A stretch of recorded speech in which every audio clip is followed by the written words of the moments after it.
Alright guys, how you doing? I hope you're well and welcome back to another video on the FPL Updates channel, where today it's another game week preview and it's another top-notch guest with a gift that keeps on giving. Hello to JNO United, how you doing? Yeah, not too bad. Thanks for having me on. Yeah, Christmas spirit. Let's all do videos together and give everyone what they want. The more the merrier. Exactly. Yeah, and today we're doing another preview, this time for game week 16, and hopefully JNO is going to assist us getting those green arrows. And we'll start off with a captaincy pick, if that's okay. And JNO, kick us off. Who's going to be your main man this weekend? Well, I'm not going to lie. Like every week, I am struggling because captaincy pick can change your game week. But I'm looking at Ozil purely for the consistency. It's always really hard to see when you have a player you were certain they were going to score big and then they blank for you and you put the captain's armband on them. So I think going with Ozil, I'll feel pretty confident that he will get some points. But to be honest, it does scare me the fact that you've got four strikers who could all score big, the likes of Igolo, Lukaku, Kane and Vardy are all the types of players that could score big and ruin your game week if you've not captained them. And then can Mahrez do it twice? So those are the players I'm worried about, but I think I'll stick with Ozil purely for consistency.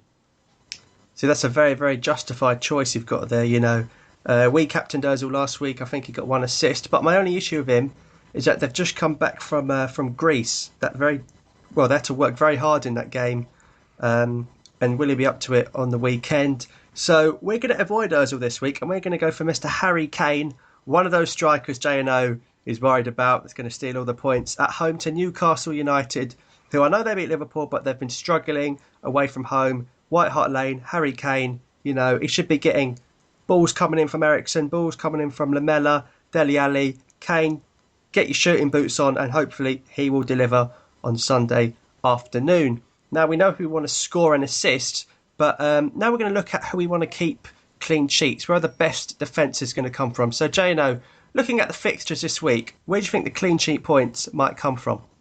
Well, my favourite game for this week, and I'm really hoping it comes through for me, is Stoke West Ham. Stoke go to West Ham. West Ham have lost most of their good attacking players, and Jackie Butland has been on form. So that is the game I'm really hoping for a Stoke clean sheet in. But then I suppose you've also got Man United. They may not be that good going forward, but at least in the league, I know they didn't do too well in the Champions League. Their defence has been pretty solid, but Smalling is out.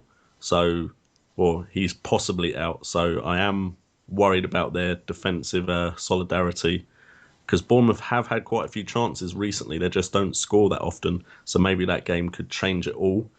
And then Watford, they always look good defensively, and they're coming up against Sunderland. But Sam Allardyce is starting to turn it around over there. And then Villa Arsenal. Villa just don't score that often.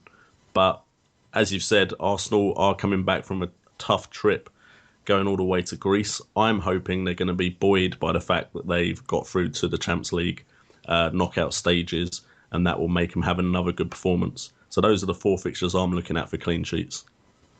I have to say, it had me worried for a second. Bear in mind, I'm going to the West Ham game. I want it to be a spectacle. I don't want to witness a goalless draw. But I think City at home to Swansea, I hope City will return to that fine form where they kept 5 clean sheets in a row at the start of the season. Swansea managerless. I think hopefully they'll be in enough of a mess to not score any goals at the Etihad. I'm also looking at Everton going to Norwich. I know Norwich got that draw against Arsenal, but they failed to score against Watford, and I think Everton go in there with the likes of Lukaku, Barkley, Deulofeu. Hopefully there'll be a win to nil. And finally, I reckon Sunderland-Watford, not a bad shout for a 0-0 there with either team. I'm guessing Sunderland, it's a game they'll look to win, but they'd rather not lose it, bearing in mind the position they're in. And of course, you've got the Gunners going to Villa. Villa are just awful, aren't they? I think they've only scored 13 goals this season. Pretty woeful stuff. And that's pretty much where we're going to wrap it up. Been great to have J&O on the channel. Hopefully he'll be here a lot of times in the future, and we hope he has a great Christmas. Thanks for joining us, mate. Thank you for having me, and happy Christmas to you and all your subscribers. Brilliant. Be sure to check out J&O's channel. It's fantastic, and a link will be in the description to that. And also check out Premier Punt for your fantasy football gaming to a next level. Be sure to leave a comment below who you're going to captain, either Kane or Ozil or someone else. Thanks for joining us, and we'll see you next time.